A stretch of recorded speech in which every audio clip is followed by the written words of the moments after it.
Plus de 30 000 en à peine quelques mois. C'est plus qu'un chiffre, c'est un signal fort, un basculement silencieux mais profond qui est en train de transformer l'économie algérienne. Une carte, un clic et une vie qui change. Depuis janvier 2024, l'Algérie a ouvert une nouvelle voie pour des milliers de jeunes, celle de l'auto-entrepreneuriat. Un statut simplifié, numérique, accessible, qui permet à ceux qui travaillaient dans l'ombre de la précarité de passer dans la lumière de la légalité. Mais comment expliquer un tel engouement en si peu de temps? Tout commence avec une volonté politique affirmée, celle de sortir l'économie informelle de l'ombre. Le gouvernement a lancé une plateforme numérique simple et rapide, permettant à toute personne qualifiée d'obtenir la carte d'auto-entrepreneur en moins de 10 minutes. Une révolution silencieuse qui a déjà conquis plus de 30 000 personnes, hommes et femmes, issus de tous les horizons.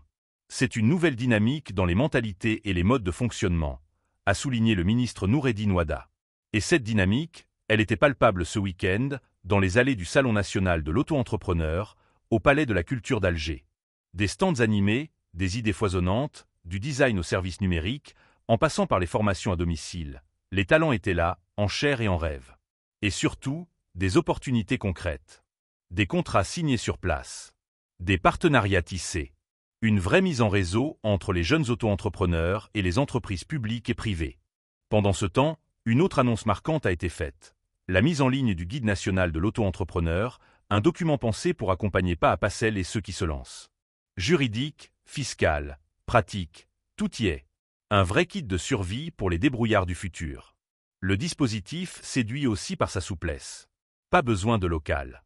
Pas d'obligation d'inscription au registre du commerce. Une fiscalité allégée à 0,5% du chiffre d'affaires. Et une couverture sociale qui sécurise enfin ces travailleurs souvent laissés pour compte. Mais attention, ce n'est pas pour tout le monde. Les médecins, avocats, comptables agréés, coiffeurs ou esthéticiennes sont exclus du statut.